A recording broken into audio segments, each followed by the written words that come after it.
ಗುಲ್ಬರ್ಗ ಇವತ್ತು ನಾನು ನಮ್ಮ ಫ್ಯಾಮಿಲಿನಿಂದ ಗುಲ್ಬರ್ಗಾಗೆ ಬಂದಿದ್ದೀನಿ. ಇಲ್ಲಿಬ್ಬರು ರಾಮ ಲಕ್ಷ್ಮಣ್ ಇದ್ದಾರೆ. ಅವ್ರ ಬಗ್ಗೆ ಎರಡು ವಿಷಯ ಹೇಳ್ಬೇಕಂತ ಇಷ್ಟಪಡ್ತಾ ಇದ್ದೀನಿ. ವಿಷಯ ಏನಂದರೆ, ತುಂಬ ವರ್ಷದಿಂದ ನಮಗೆ ರವಿ ರೆಡ್ಡಿ ಸಾರ್ ಅವರು, ಆಮೇಲೆ ಮಂಜುನಾಥ್ ಸಾರ್ ಅವರು ನಮ್ಮ ಸೇಫ್ಟಿ ಆಲ್ ಇಂಡಿಯಾ ಹೆಲ್ಪ್ಲೈನ್ ಕಡೆಯಿಂದ ಗುಲ್ಬರ್ಗ ಸರೌಂಡಿಂಗ್ ಇಡೀ ಕರ್ನಾಟಕದಲ್ಲಿ ಎಲ್ಲಿ ಚಾಲಕರಿಗೆ ಅಂದರೆ ಡ್ರೈವರ್ಗೆ ಎಲ್ಲಿ ಕಷ್ಟ ಬಂದ್ರೂ ಹೆಲ್ಪ್ ಮಾಡ್ತಾ ಇದ್ದಾರೆ.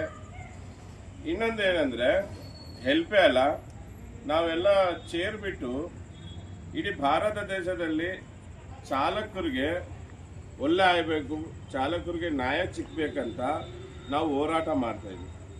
ಎಷ್ಟೋ ದೂರ ಹೋಗಿದ್ದೀವಿ. ದಿಲ್ಲಿ ಎಷ್ಟು ಸತಿ ಹೋಗಿದ್ದೀವಿ ನನಗೆ ಗೊತ್ತಿಲ್ಲ.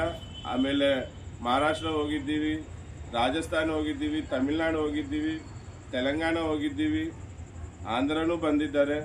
ಎಷ್ಟೆಷ್ಟು ದೂರನೂ ನಾವು ಡ್ರೈವರ್ಗೋಸ್ಕರ ಹೋರಾಟ ಮಾಡ್ತಾಯಿದ್ವಿ. ಇಲ್ಲಿ ಬೇಜಾರು ವಿಷಯ ಏನಂದರೆ, ನಾವು ನಮ್ಮ ಫ್ಯಾಮ್ಲಿಗೆ, ನಮ್ಮ ಸಂಪಾದನೆಗೆ ಎಲ್ಲ ಬಿಟ್ಟು ನಾವು ಇಷ್ಟೆಷ್ಟು ದೂರ ಹೋಗ್ತಾ ಇದ್ದೀವಿ. ಯಾಕಂದರೆ ನಮ್ಮ ಚಾಲಕರಿಗೂ ಒಳ್ಳೆ ಆಗಬೇಕಂತ.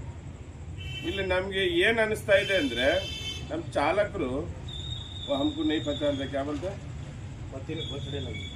ನಮ್ಮ ಚಾಲಕರು ನಾವು ಮಾಡೋ ಕೆಲಸನ ಅವರು ವ್ಯಾಲ್ಯೂ ಕೊಡ್ತಾ ಇಲ್ಲ. ಅವ್ರಿಗೇನೋ ಕಷ್ಟ ಬಂದರೆ, ಅವ್ರಿಗೇನೋ ಪ್ರಾಬ್ಲಮ್ ಬಂದರೆ ಅವಾಗನೇ ಸಂಘಟನೆ, ಆಮೇಲೆ ಆ ಸಂಘಟನೆದಲ್ಲಿರೋ ಅಧ್ಯಕ್ಷರು ಜ್ಞಾಪನೆ ಬರ್ತಾರೆ ಬಿಟ್ಟು ಬೇರೆ ಯಾವುದು ಬರಲ್ಲ. ನೋಡಿ, ಯಾಕೆ ನಾವು ಇದು ಹೋರಾಟ ಮಾಡ್ತಾ ಇದ್ದೀವಿ ಅಂದರೆ, ನಿಮಗೋಸ್ಕರ, ನಿಮ್ಮ ಮಕ್ಕಳಿಗೋಸ್ಕರ, ನಿಮ್ಮ ಫ್ಯಾಮ್ಲಿಗೋಸ್ಕರ. ಅದಕ್ಕೆ ಈ ವಿಡಿಯೋ ಮುಖಾಂತರ ಹೇಳೋದು ಏನಂದರೆ, ನೀವೆಲ್ಲರೂ ಈ ಥರ ಹೋರಾಟ ಮಾಡೋ ಲೀಡರ್ಗೆ ಸಪೋರ್ಟ್ಗೆ ನಿಂತ್ಕೊಡಿ. ಇವ್ರು ಇನ್ನೂ ನಿಮಗೋಸ್ಕರ ಹೋರಾಟ ಮಾಡೋಕ್ಕೆ, ಇನ್ನೂ ಮುಂದೆ ಬರ್ತಾರೆ. ಜಾಸ್ತಿ ಕನ್ನಡ ಬರಲ್ಲ, ಯಾಕಂದರೆ ಕನ್ನಡದಲ್ಲಿ ಹೇಳೋಕ್ಕೆ ನಾನು ಜಾಸ್ತಿ ಇಷ್ಟ ಬಿಡ್ತೀನಿ, ಆಮೇಲೆ ತೆಲುಗುದಲ್ಲಿನೂ ಹೇಳ್ತೀನಿ. ಇವಾಗ ರಾಮ್ ಲಕ್ಷ್ಮಣ್, ಯಾಕಂದರೆ ಒಂದು 9 ವರ್ಷದಿಂದ ಇವ್ರಿಗೆ ನೋಡ್ತಾ ಇದ್ದೀನಿ. ಬೇರೆ ಸಂಘಟನೆದಲ್ಲಿನೂ ಇದ್ದಾರೆ ಲೀಡರ್ಸು, ಇವರಿಬ್ಬರ ಥರ ಎಲ್ಲಿ ನೋಡಿಲ್ಲ.